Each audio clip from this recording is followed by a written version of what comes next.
Hello and welcome to the Crystal Men. Yes, hello everybody. Hope you're having a good whatever time of the day you are listening this to. Indeed. I am Jim. And I'm Tom. And yeah, this is our Steven Universe rewatch podcast. We are the Crystal Men. Haha, funny joke. Funny joke. Shut up. And yeah, we're watching Steven Universe episode by episode.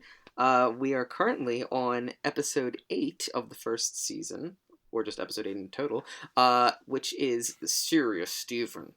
And he's super serious, and I really do think that this episode had a lot of good stuff going on with it. Yeah, it did. I agree. Very, had good, hidden details in the background, little bits of lore, good character development for Steven. A lot happened in 10 minutes for this one. Yeah, it was really... I was a little surprised because when I first started this episode, I was like, I really can't remember this one. It must be one of the one-off, not super important. But yeah, there's it kind of checks off a lot of the boxes of early Steven, where you've got one character gets focused on. Steven does goofy shenanigans that are obnoxious and put him in unnecessary danger. Also some really gorgeous backgrounds, some of the best ones. Yeah, and just there were so many little details that I noticed the second time around too. As we talk a little bit into the episode, I'll point that out. But yeah, just very good. It is surprising because I really did not remember this episode very well, like you were saying. But I guess because nothing super memorable happened in it. It was just kind of standard adventure, but definitely good setup episode, I would say. Yeah, it's one of the episodes that really just shows how much care the Crewniverse put into every little detail of the world, and how this whole area is based off of a gem battle, but now it's this really gorgeous overgrown wild strawberry field. Yeah. But in the center is this weird ominous inverted pyramid, which is really cool imagery. Oh yeah, I mean, and I love the giant strawberry field surrounding everything. Something about that is just so just cool. Yeah, it's very beautiful and in a way that I think a lot of media that's pro nature is very ham-handed. I always think of Fern Gully as kind of one of the cheesy ones where it's oh, the animals are all silly and they live in perfect harmony in nature, and the evil bad guy is a sludge gloop. But with this, it's it's funny because later on we see this. Rose is she really talks about how beautiful Earth is and how seeing life change the way that she saw everything in her life, seeing human life and animals and stuff. Mm-hmm. And Pearl makes a comment early on when they first teleport to this place, and it's really cool how that is, the seed for that is sown so early on. I noticed that immediately too. I was like, it makes total sense that this is a reason why they love Earth, just that wild nature can reclaim these kinds of areas. Even an area that caused horrible misery and was full of so much pain is now just a serene and beautiful and nourishing, honestly, because it's creating fruit. Yeah. A nourishing garden, basically. You could say that the gems efforts, the crystal gems efforts, bore fruit. Oh, that's pretty much exactly what you just said. But I wouldn't say that, but I guess you could. Oh yeah. So yeah, just to real quick catch up to that part. So Steven, the episode starts with him waking up in a Saving Private Ryan-esque kind of flashbang grenade, and just destruction at the boardwalk, with teacups everywhere, and not great. And then it flashes to 2 weeks later, and Steven is going on a pretty serious adventure with the gems, and he's in the teleporter and has his ukulele because, of course, he's got to bring his totally unnecessary instrument. Yeah, and off the bat, this gets a couple questions for me. So the teleporters, I know they never played it off as instantaneous, but how long does it take to get from A to B? That's a really interesting question that I've literally never thought about. I've never even put like but yeah, I wonder. I would assume it's like really fast, but they always seem to be kind of in there for like an extended period of time. Like it definitely is not instantaneous. Yeah, and like they're going through it. They can have a conversation, so it's not a vacuum. Well, because normally there's an episode later where he sticks his head out and like everything starts to get icy. Um, Mhm. So I guess it's implied that they're like flying through space, but it's I don't know, it's kind of funny like Steven is not a show that wants you to think too much about the technology of the gems. It's way more of like which is a magic. completely antithesis to me. I try to scrutinize everything. Um, but it's yeah, it's you're absolutely right, and that's the proper way to be thinking about it. There's like just enough there to kind of entice you where like we have the idea of like kind of like big sci-fi ideas where like their bodies aren't real, like their bodies are just light constructs. Yeah, We know that they definitely used like really, really advanced technology, but it's kind of like that old saying. I think Asimov is it yes, an Asimov saying where it's like any technology that's that sufficiently advanced will seem like magic. exactly, yeah, Yeah, and it's entirely true in this case. Um, but yeah, so they get to the battlefield area, and since Steven climbed a little bit higher, he pops out, falls into a strawberry, and gets attacked by some pretty little butterflies. Um, yeah. So, this is going to be one of two anime references that I'm claiming to insert in this episode. So my goal is to try and note all of the anime references. And this one I found two. The one is maybe plausible. The other one is like definitely not. And that's this one. But in Hunter x Hunter, which is a wonderful manga and anime that I'm a big fan of, in one of the arcs, they're like all the characters are on an island and they're fighting each other. And there's these special species of butterfly that like drinks blood. So if you're wounded at all, these butterflies are attracted to you, and that's how people like track each other. Is like if they wounded someone, they follow the white butterflies. So yeah, I thought of that because Steven's covered in red stuff, and then a bunch of butterflies swarm. which actually is great. I now see that one like I haven't watched Hunter x Hunter, but that seems like a very deliberate reference, right? Like I mean, it could be. It also could just be like, oh, it'd be funny if a bunch of butterflies started to attack Steven. yeah, but like him with red jelly and white Mm-hmm. butterflies. I don't know. I think that was probably deliberate then. Rebecca Sugar, if you're listening, please comment on this reference. I would like to know if it was You gotta let us know. I know you're like our one viewer. It's just Rebecca Sugar watching this. No, yeah. Then they wind up talking a little bit about how it was a battlefield. With just battlefield, I feel like I mean, I don't know if it's specifically this one in flashbacks, but we see it a lot. Yeah, we do see it a lot, which is interesting because I think it's kind of implied. It's not really directly stated if I recall correctly, but it's implied that the gem like insurrection, like the crystal gem insurrection, did not last very long because eventually once Rose was killed, or spoilers. I meant to say, oh yeah, there's spoilers.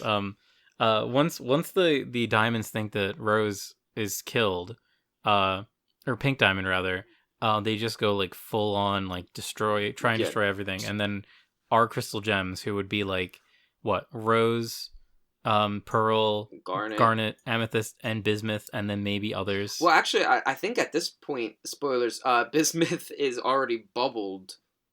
Because Yes. like she was trying to create the shatter point weapon. Yeah. So that was like I assume during the war, and then so it was really just Yeah. Garnet and That's a good Pearl. point. Because Damn. Amethyst, she was in a hole. Yeah, that's like kind of a weird thing to think about, but yeah, she only had time to like protect 2 gems. Well, But so, yeah, like the point I was making was like, we do see this battlefield a lot, and maybe this is just like one of very few battles that actually happened, for like in this war, in the gem war. I don't know if it's given an official name. Yeah, because I mean, I feel like a lot of it was probably just like guerrilla strikes, you know, and then Yeah, just like a big monkey punching things, gorilla strikes. I know girls aren't monkeys, girls are apes.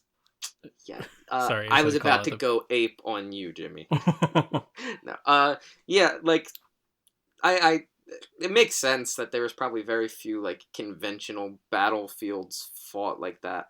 I mean, who's to say? They really don't give you too much on the actual battles, but this is definitely a reoccurring place that we'll see in a bunch of different episodes. So it'll be fun to excuse me, notice the flashbacks. Yeah, But yeah, so they go into this big old inverted triangle. Inverted pyramid. pyramid. I was gonna say yeah. Um and they why were they going in it? I'm trying to they were just getting the gem out of it, right? Yeah, it's very like vague. Like the episode just begins and Garnet is like, Steven, this is a very important, this is your first important gem mission. Yeah. And then he's just like very much not taking it seriously as usual, but we learn that they're trying to get some gem from the center. Yeah, which also, I mean, assuming that that's just a gem, you know, once again, kind of effed up. Like, is that just a person that's just been powering this thing for thousands of years? Who's Yeah, that's kind of that's kind of like what is implied, I guess, if you really think about how we see gems. Like we see lapis is used as a tool. yeah, Uh, I can't remember if it's like if we really see the mirror in action, but like, so it's not too hard to imagine that this weapon of mass destruction was they just inserted a one gem person in there, and they just like kind of they seem to like lose themselves. Like yeah, Lapis was like trapped in the mirror, so I would assume that this gem was also in like a state of like suspended animation. yeah. Well, and I it's don't know if this was a gem that shows up in future or not, though. I don't think so. I mean, the gem, like when they take it out, it looks very not recognizable. I mean, it also could be like late in the series, we see that like there are just gems doing weird things. Like when Steven's on Homeworld, spoilers, and Mm. there's like he like looks up at the ceiling and like there's gems in the ceiling looking down at him. Like I don't know, maybe it's like an animal species to them. Who's to say? Yeah, doesn't Rose like create a bunch of like pebbles, like sentient pebbles too? Is that like a thing that happens in? Yeah, and they hide in the walls. So things get weird, but so it might not even be a conventional person to them. But That's a really good point. yeah, just food for thought. You know, not terribly relevant to the episode or anything, but just interesting to consider. But yeah, so they're in this pyramid, which I definitely get heavy Legend of Zelda vibes, so it made me happy. Mm. I was gonna make that connection too. The second they were in there and like that there was like a mechanic to the temple, it reminded me very much of something you'd see in Zelda. Oh yeah, God, and then like the traps and everything like that. I was like, nice. Is Steven going to put on the water boots? First off, they're the heavy boots, idiot. I've only played Breath of the Wild. I'm a fake Zelda fan. I mean, you could put on the Zora armor or the blue tunic. That makes you swim up waterfalls. Only in Breath of the Wild, and that's it is actually. Oh Still well, the Zora armor. excuse Yeah, me. if we're talking about Twilight Princess, it just lets you swim and breathe underwater. But yeah, Zelda aside, they we are like 2 minutes into the episode. they're trying to figure out what to do in this place, and of course Steven touches something because he's a child, and it causes them to get sucked upwards into the temple, which neat, because it's inverted. And then they realize they're in this room with a bunch of doors and get ready to split up. And Amethyst wants to take Steven to, sister brother kind of thing, but Pearl wasn't having it. I like how Pearl is instantly just like, this would be a Yeah. disaster. And it would have been. I mean, it absolutely would have been. Steven probably would have died. I mean, he probably would have had some weird like bubble or something, but Yeah. he wouldn't have done too well. So Pearl was like, I'll take him and stay right here where it's safe and do nothing. But then Garnet, and you know what? And Garnet really is the driving force behind Steven's like development at this point. Hmm. And yeah, we've seen a lot of little references in every episode where she's the one that seems to have the most, let's just say, like, positive trust in Steven, where, like, Amethyst, it's hard to say, like, Amethyst is, like, a positive, encouraging force because she's just, like, so, like, pleasure-driven, like, Yeah. basically, like, whereas Garnet is very mature and, is always on Steven's stuff. She has, like, Steven's best intentions in mind. Yeah, which is just it's matronly / patronly, and it's because Pearl has Pearl wants the best for Steven, but she tends not to give him any freedom to grow himself. She just like, I'll just keep you perfectly on the shelf, perfectly safe. But he would never change. Whereas Garnet's Yeah, like her sword collection. yeah, exactly. Which speaks to her character too. She needs things perfect and proper, whereas Garnet's willing to let Steven, learn himself. And I also the moment where he was saying that he's going to be serious, Steven. I don't know why that just really made me chuckle. The whole like, can you put me down real fast? This Yeah. doesn't work if you're.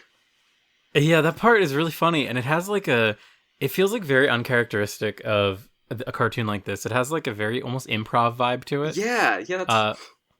But like normally improv lines aren't like so deliberately like directed or boarded. So it's just a really funny little moment. I chuckled at that too. Yeah, I really did appreciate that. There was that, and there was one other joke that actually had me like laughing out loud. We'll get to that one in a little bit. So so Steven and Garnet go into the first room, and it's floor is lava, only touch the one sections. Only touch. Of course, Steven fucks up. Yeah, of course. And Garnet saves his butt.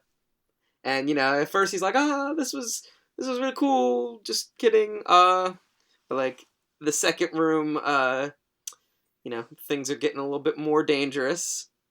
And it's a classic Legend of Zelda / every, like classic dungeon adventure game ever. The ceiling has spikes, and Garnet protects him. I really like the way that she does it. It's just really funny to me. Like I really like Garnet, and I like her big like Hulk smash hands. And it's just really funny to me how she just like is punching like the different sections up. Meanwhile, he's trying to get his ukulele and tune it. He's trying to tune it. Like, come on, Steven. Like read the room. God damn. But you know what? Again, this whole time, Garnet has been so like chill, and I feel like it would be very easy for any character to yell, but it's just not Garnet's style. But I could also say that Garnet saw all this coming. Yeah, this is one of these moments that, and I know this might just be me like reading too much into this cartoon for children, but the way that so many of the gems treat Steven, like the crystal gems, with just such like understanding and kindness, and like it would have been so easy for Garnet to be like really angry at Steven and yell at him and be like, why would you do such a stupid thing? But she really is so positive, and she looks at him and she kind of makes a joke. Like she's like, that would have been that was a pretty rough one, and I don't know, like I just really love that. It feels like I think a good comparison for the crystal gems isn't really like a mom, but it's a bunch of ants. Like it feels like he has like 3 ants, because aside from Pearl's the most like blatantly matronly. Yeah. But like the other ones, like they definitely do things that you wouldn't want parents to do, but it's very nice seeing it come from them. Yeah. Well, and it's just such levels of patience. It does, like, it teaches good parenting for a lot of instances. Like, exactly like you said. I mean, it would have been so easy for anybody to yell or get upset, or even when, like, Steven's, obnoxiously loud and singing and excited, like, it'd be like, pay attention, focus, but I don't know. It's a very positive message to care and it's for like the children. Yeah. yeah, and it's like an inverse of like all the other shit they make Steven do, which is causing him active trauma, Yeah. which we see in this episode. Yeah. So in the next room, it's like this horrifying like gauntlet where there's, which also this is one of the other shots that I was like, the background looked fucking incredible. It's like this long hallway with Yeah. like spikes in every direction pointing towards you. It just looks really cool. I love the colors. It's like you don't really see a lot of like grays and like steel colors in Steven very often.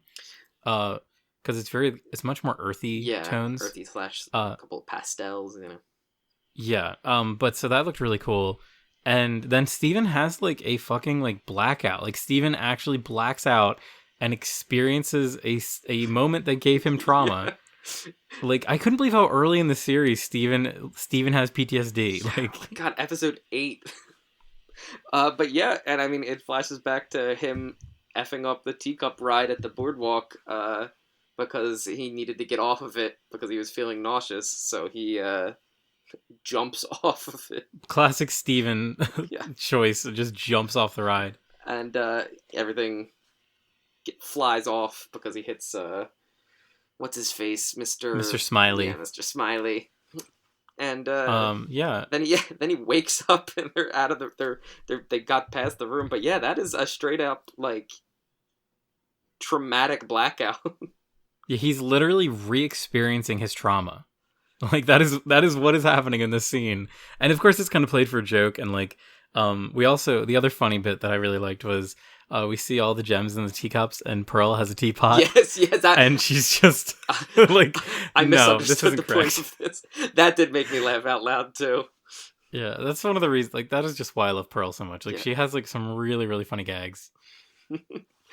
But yeah, like it's really fucked up, and it's really interesting because like the episode begins with him like with like that scene where he's like, his ears are ringing, and like when you recontextualize it, and because you think instantly like, oh, Steven got in a fight and an accident happened, and then like, even the way they talk about it is they make it sound like that way. Yeah. And then we see it and it was just Steven like kind of overreacting and like doing something he should have, and like a horrible thing happening. And I don't know, it's kind of a joke, like it's kind of played for as a joke, but also at the same time like he is like fucked up by it. Like it's really weighing heavy on his conscience, and it's like causing him to doubt himself in this episode. Yeah. Like he thinks that he's inadequate, he's having imposter syndrome. Mm. These are all very relatable things to people of my generation. Oh God, yeah. Yeah, no, it's wild. I mean, it is really surprising for me how early on we start to see this development with Steven, because I mean, like these first couple episodes are showing, hey, your actions have consequences. And it, you know, you're just seeing it kind of scratch the surface on him and be like, I need to kind of do better. Because yeah, like so they get out of this room and realize that every 3 rooms they go right back to the center of the temple that they were in. And then Steven kind of freaks out and he's like, no, I this is my fault. I messed up. This is exactly like the teacup thing, which, like you said, showcases him, you know, it clearly weighing on his mind.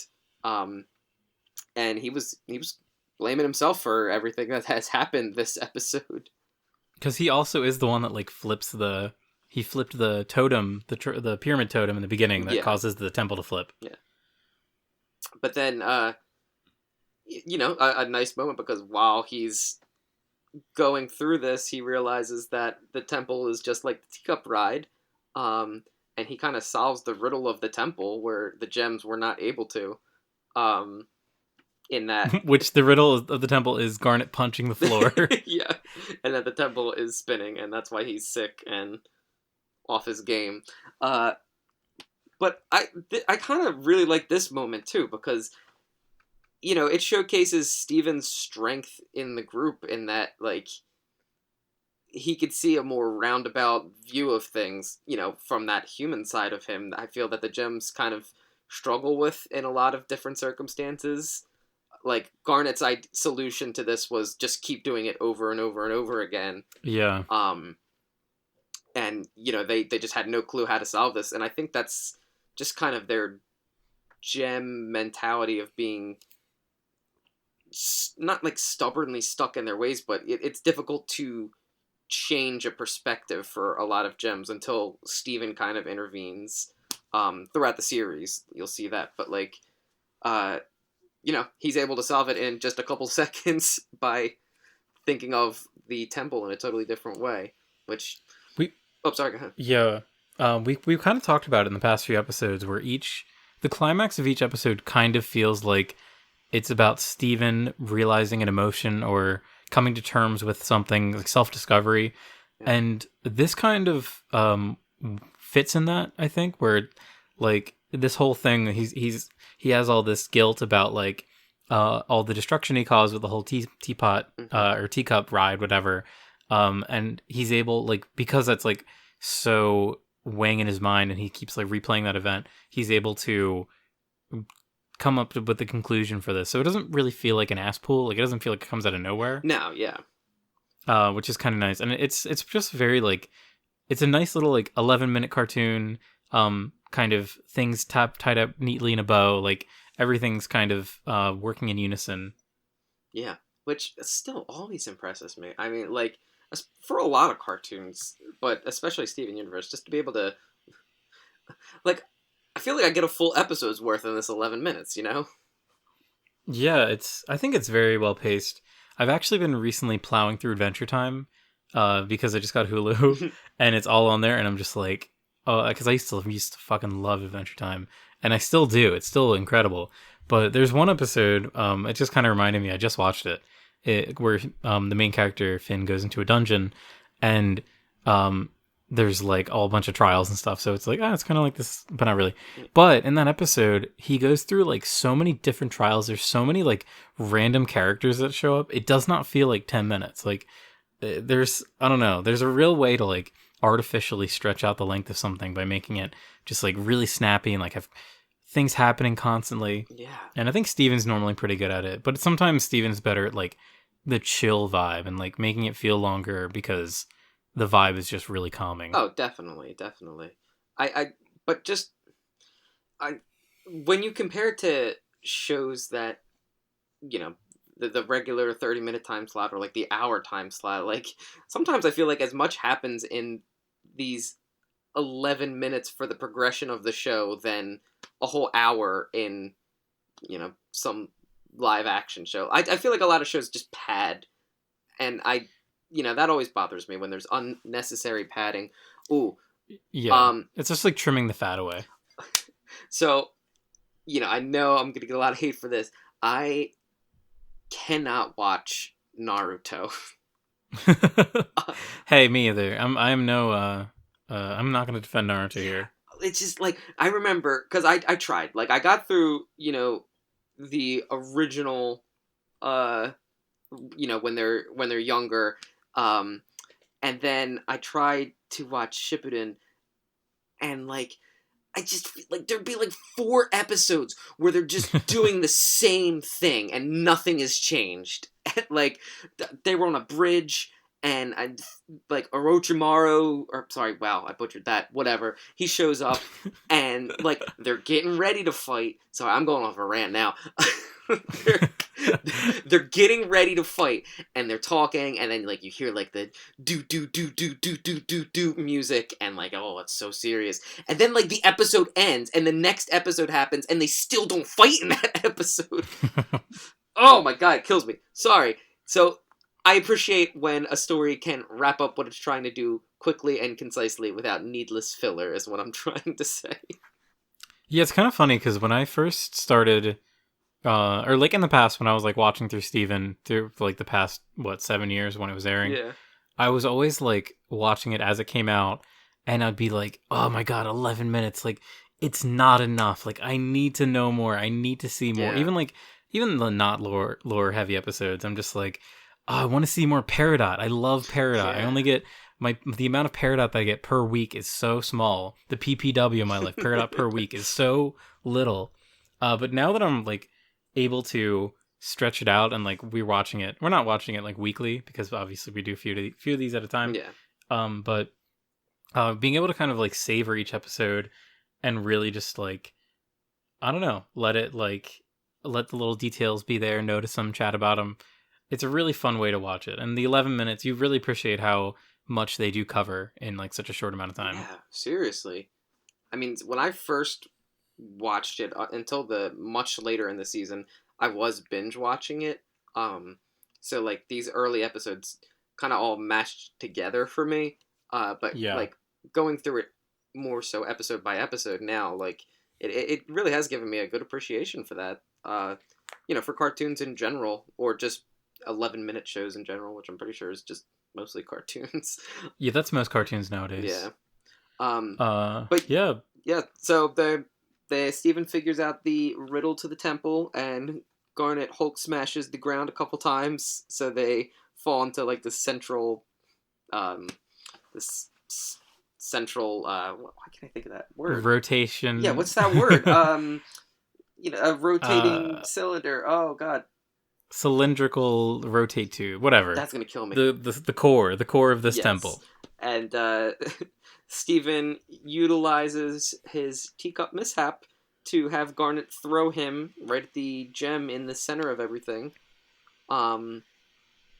and manages to actually save the day here, which was pretty nice. He was the one who got the gem out, and then the temple explodes. Yeah, the temple just fucking explodes. Fucking gone. And it just causes a bunch of strawberry goo to go everywhere, and then Steven gets covered, and then the butterflies attack again, which is really fucking funny. Oh wait, sorry, before we talk about anything else, the other anime reference that I noticed, that probably wasn't intentional.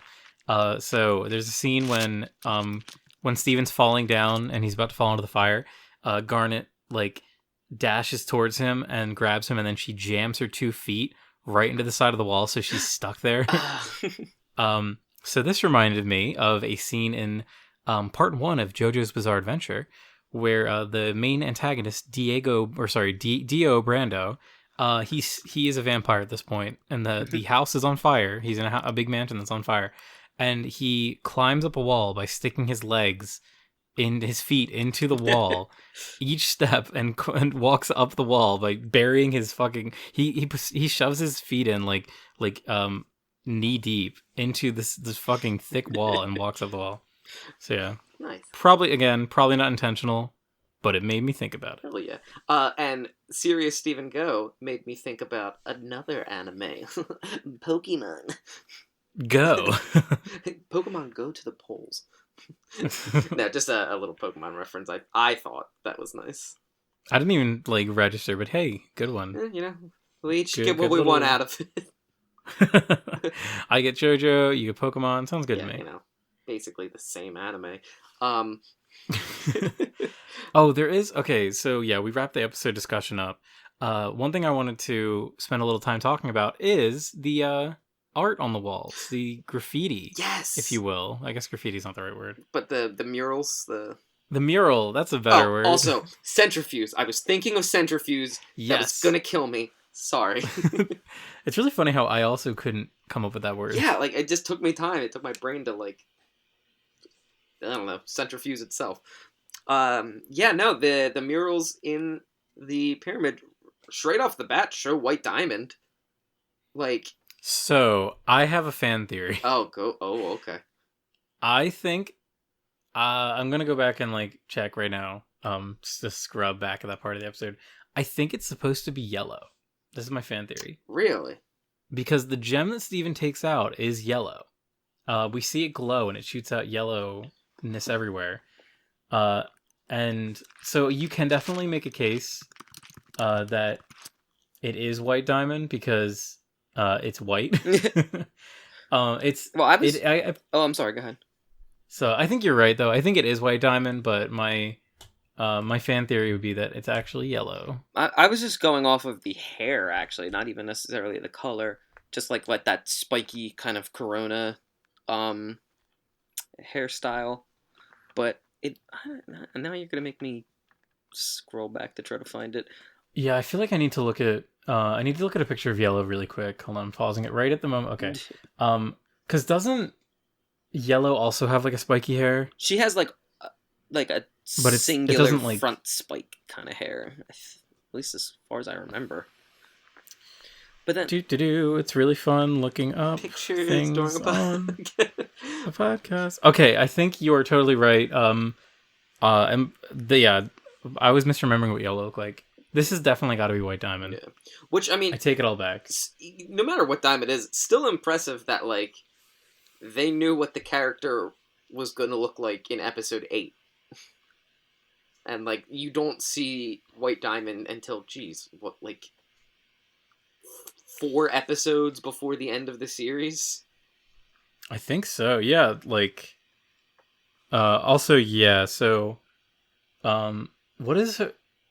It's gonna sound stupid. What is White Diamond's gem shape like? It's probably rectangular, right? Because in this picture, it's like a triangle. But she is surrounded by diamond shapes. What does her diamond look like? Yeah, it's just a straight traditional diamond look, like the like inlet in a ring kind of thing. Yeah, I guess you can say that her design, White Diamond's design, has more triangles in it than Yellow does, but we're just at a point where it is just really semantic and yeah. Um, but still, just again, attention to detail and things from very early episodes coming up later. Pretty sure they address Steven's lifetime ban at the on the amusement rides later on too, don't they? Oh yeah, I wanted to. I was gonna ask that if you noticed that, because I thought that was like a recurring thing. I mean, because I don't remember ever seeing Steven on a ride after this. He definitely goes on. Well, like, I mean, in Steven Universe Future, he goes on. I thought, or maybe not. I know the roller coaster is featured, but yeah, I don't remember if he was on it or not. We'll have to keep an eye out for that as it goes on now. But I'm pretty sure they're consistent with it. Mm-hmm. Yeah. Also, later episodes, another fun, consistent thing for me was the when he gets grounded from television. Oh yeah, that is really consistent. That was like the most reoccurring thing that they had, which I definitely appreciated that. But just like little things like that, they do. Yeah, that makes me happy. Yeah, they definitely. I mean, of course, there's always going to be a million people who make videos like 114 things Steven Universe forgot. Yeah. And, Steven isn't supposed to wear white after Memorial Day, but he is in this picture. But I think that there are a lot of, like, really consistent elements that you see throughout the series. Like, the TV thing is one. And, like, mostly just the character progression, I feel like, is pretty consistent, too. Yeah. There aren't too many times where I feel like characters really regress. Especially like character like Peridot, Lapis. Oh yeah, like they're characters that have like really deliberate arcs. And of course, they're not like main characters, but still. I'd say like if there was any one character that has some regression moments, it would probably be Amethyst in my mind. But even then, like I'm hard pressed to find like a serious instance of that because it's also kind of just her character, you know? Yeah, I think we talked about this before, where like Amethyst doesn't really change in the same way that like all of the other characters change, where she has like a very like it's more about her mentality changing than it is about the way she acts or perceives herself. Yeah, like, absolutely. Which I think is really interesting. So I mean, that exactly seems to be a very conscious decision for the show, but yeah, no. The series as a whole definitely does good with character progression for sure. But I mean, even this episode, this was good for Steven. Like, they kind of joke at the end that he didn't seem to learn too much from it when he immediately gets attacked by the butterflies again. But I think that's more just kind of an exit gag than than any actual, meaning behind it. But yeah. Yeah, I'm inclined to agree with you. Any other points for this episode? No, I think that's pretty much everything. We we discussed a lot in this one. I thought it was pretty fun discussion. Oh my god, I'm looking at the time again. It's always 39 minutes. Oh, actually, really quick before we do sign out. There was no Steven crying in this episode. True. And there was no Steven hugs in this episode. I know there were moments where Garnet grabbed him, but I am not counting that. That was not reciprocal hugging. That was not a consensual hug. Yeah, that was a one hug action, or one person hug. Doesn't count. But yeah, which is surprising. There's definitely a lot more hugs later on, I'm sure. Yeah, and same with the kissing. I'm so surprised at how there's with the kissing. Oh, sorry, the crying. Little the Freudian slip there, huh? I mean, there is more kissing later when Steven gets his power, but when Garnet X Amethyst. No, I refuse. Oh, you don't ship it? It's the ultimate ship. I refuse. Death to all ships. Oh, yeah. Oh, okay. So, just thinking of that, like, are we gonna have to do the Uncle Grandpa episode? Fucking yes, because it's fucking hilarious. Oh God, I don't know I don't know if that's like considered an episode of Steven. Like, is that part of a? I don't know. I hope it's not canon. Well, I know it's not canon. I think they even make like a little sly joke. God, that's not for a while. But I just never liked Uncle Grandpa. I don't know. I didn't care for Uncle Grandpa that much either, but I enjoyed that episode when I watched it 10 years ago. I thought it was pretty fucking funny. I don't know. It was really bizarre. Yeah, we're gonna have two different opinions on that episode, I think. It was like Steven Universe is like the least fitting show to have a crossover in like anything, in my opinion. If you want to do that in like regular show or Adventure Time or any other big things that were happening in the Cartoon Network at this point, yeah. Yeah, even Adventure Time would, I mean, I would hate it. I would, like, for me, for some reason, like, I'm totally fine with Steven and Uncle Grandpa, but if Uncle Grandpa was in Adventure Time, I would be really fucking angry. I don't know why. I think it's the character design. Like, the character designs in Adventure Time are so fucking perfect. They're so simple, and you can do so much with them. And Uncle Grandpa is this, like, hideous, like, monstrosity that wears a fanny pack. Say monstrosity. Is it called, like, Who's Your Uncle? I'm gonna look this up. Oh, God. I'm pretty sure we got, like, 40 more episodes before that even comes up, but still. Say Uncle. Oh, it says season 1, episode 48. I think it counts. Oh my God, and I was exactly right. 40 episodes.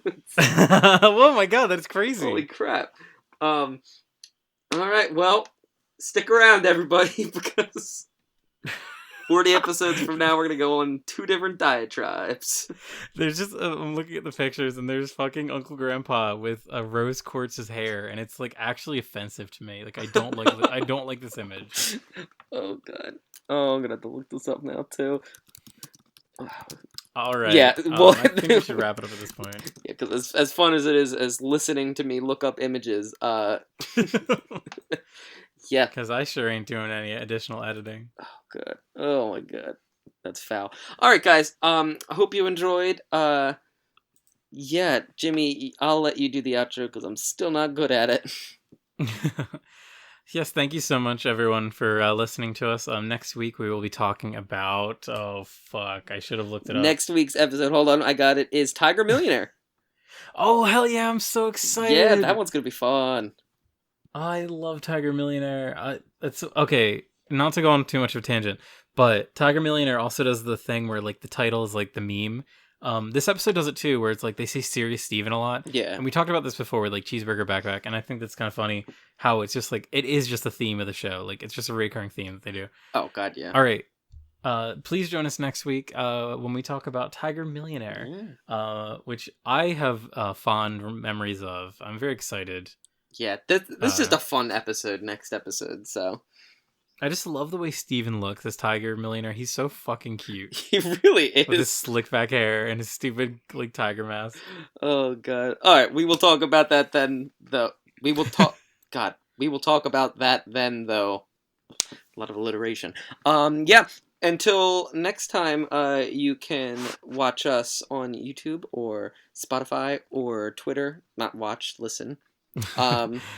Yeah, we're pretty much everywhere. I meant to try and get us on Apple Podcasts today, but I forgot. Ooh, that's all right. I'm probably going to do that soon, so look for us there if you watch there. I think Spotify is probably like the future, though, of podcasting, so listen to us on Spotify. Yeah. Spot us on Spotify. Yeah, and if you watch us on YouTube, you can leave those funny little comments, and I might look at them. Mm-hmm. And I will cry if they're hurtful, so don't make them hurtful. You will. I am on razor's edge emotionally. So you're saying that if you were like a gem, you'd be like talc. You'd be like talcum powder, like, or not talcum powder, talc, like one of the weakest of the. Is talc a gem? I don't think that works. I think it's a rock. I have no clue. I was just gonna go along with it. Gems are such a, not to go on another tangent, but gems are such a weird concept because they are just rocks, but they're just shiny rocks, and we like them. And they're just shiny rocks. I mean, you could be like, the covalent bonds of the carbon are much stronger. But I'd be like, get your math out of here. Yeah, and speaking of getting out of here, I am